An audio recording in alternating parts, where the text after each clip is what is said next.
도망하여 생명을 보존하라. 뒤를 돌아보지 말고 내가 Good morning everyone. Today we're diving into a powerful narrative from Genesis chapter 19, titled, When Mercy Drags You Out. We often operate under the assumption that salvation is primarily the result of our conscious decision to turn towards God.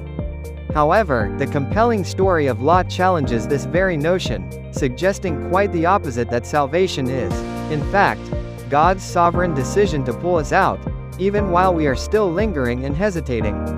Let's consider a common human instinct. Imagine a burning building. When the fire alarm blares and smoke begins to seep through the cracks, our survival instinct screams, "Run!" Flight is the rational, immediate response to danger. But here's the malfunction in our spiritual lives. This very instinct often fails. We hear the warnings, the signs of moral decay, the internal emptiness, yet we often find ourselves asking, is it really that bad? This was Lot, a man literally standing in a burning building, yet seemingly unable to release his grip on the door handle, paralyzed by an unnatural hesitation. The verdict in Sodom was fixed. In Genesis chapters 1912 to 13, the angels declare, "We are about to destroy this place." The outcry against its people has become so great before the Lord. This wasn't a possibility, it was a fixed date. The investigation was complete, and the cries of the victims had been heard. But even in judgment, we see God's mercy. The scope of this mercy extended beyond Lot himself. God asks, "Do you have anyone else here?" Mercy sought to reach beyond the individual to Lot's entire family structure. An invitation was extended to his sons-in-law, his sons, and his daughters. The invitation was wide, even as the time for decision was short. How did Lot's family respond? We see the first reaction in Genesis chapter 1914. But he seemed to his sons-in-law to be jesting. To the spiritually numb, the urgent message of salvation often sounds like comedy. They mistook a life or death warning for a prank, a joke. This resonates deeply with our modern world. The world often hears the gospel not as good news, but as background noise and exaggeration to be laughed off.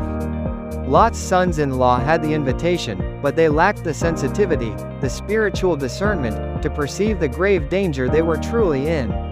Then there's Lot's own reaction, a profound hesitation. Genesis chapters 1915 to 16 tells us, "But he lingered."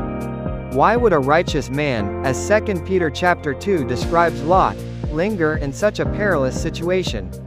He was weighed down by what we might call the gravity of comfort.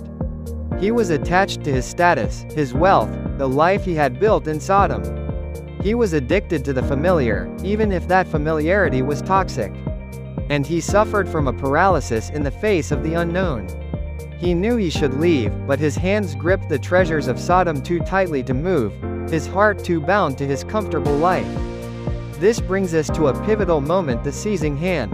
Genesis chapter 1916 vividly states, "The men seized him and his wife and his 2 daughters by the hand, the Lord being merciful to him." Lot did not walk out of Sodom, he was pulled out. This is a profound theology of rescue. Salvation is not a cooperative effort where we meet God halfway. It is, instead, an ambush of grace. It's God initiating, God acting, God pulling us from a path we are too hesitant or blind to leave on our own. Once seized, Lot was given clear rules of rescue. First, escape for your life. The priority was survival, not preserving assets. Second, do not look back. This commanded total severance from the past, leaving behind everything connected to Sodom. And third, escape to the hills. This meant a dependence on God, not on human systems or familiar structures. The message was clear: to stop in the valley was to die. There is no middle ground in salvation. You must move completely from point A, the burning city, to point B, the rugged mountain. However, even after being pulled out, we see Lot's negotiation. God's plan for him was the mountain, a place representing faith, the unknown, and total trust in God. But Lot pleads, "I cannot escape to the hills, lest the disaster overtake me." He bargains for an alternative. This reveals Lot's urban dependency. He feels safer in Zor, a city of men, a place of systems, the known, and comfort than he does in the open hills of God. Even in the midst of rescue, he's trying to control the terms. And then we witness God's remarkable concession. In Genesis 19:21, God replies, "Behold, I grant you this favor also, that I will not overthrow the city of which you have spoken." This offers a profound theological insight. God's grace is flexible. He accommodates Lot's imperfect faith. He accepts Zor because he knows Lot is not yet ready for the mountain.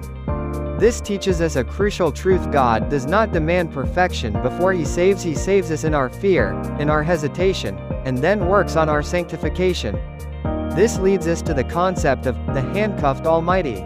Genesis chapter 1922 reveals God telling Lot, "For I can do nothing till you arrive there." This is a stunning paradox of power. The very God who commands fire and can instantly destroy entire cities voluntarily restricts his own power for the sake of one hesitant man. Judgment waits on grace. God holds back his ultimate power until Lot is safe, demonstrating his incredible patience and mercy even in the face of human weakness and doubt. Finally, we arrive at sunrise at Zor. Genesis chapter 1923 states, "The sun had risen on the earth when Lot came to Zor." The nightmare of the night was over. The long night of hesitation, of lingering, ends with the beautiful sunrise of grace. This was a new beginning, granted not by any merit of Lot's, but entirely by the overwhelming mercy of the Lord. Now, let's pause for a moment of reflection. Which one are you? Are you the mocker, who hears the word but dismisses it as mere noise, perishing in cynicism? Are you the intercessor, like Abraham, standing afar, appealing to God's mercy for others, for a city? Or are you the hesitator, like Lot, believing, yes, but stuck, loving the world too much to move, the one who needs to be dragged out? We often like to think we are Abraham, praying for others. But in reality, if we're honest, we are usually Lot, needing to be pulled from our comfort zones. This highlights the trap of just a little Essen. Lot argued, "Is it not a little one?" regarding Zor. God's ultimate desire is the mountain, representing calling and sanctification. Sodom represents destruction, but we often negotiate for minimum viable obedience, choosing Zor, a place of compromise and safety. The danger is that we leave the big, obvious sins, but cling desperately to small comforts, small compromises. God accepts you at Zor in his grace, but he calls you to the mountain.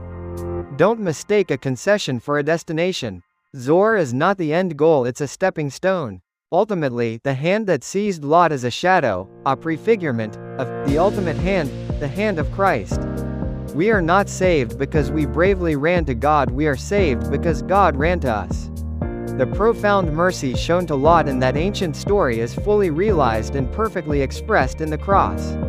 As the saying goes, we are not the ones who reached up, he is the one who reached down. It is his initiative, his grace, his ultimate rescue. So, I challenge you today, leave your Sodom. You may be lingering in a relationship, a habit, or a mindset destined for spiritual fire. You are hesitating because it feels comfortable, familiar. But here is the profound truth: God has already grabbed your hand. The sun has risen on your Zor.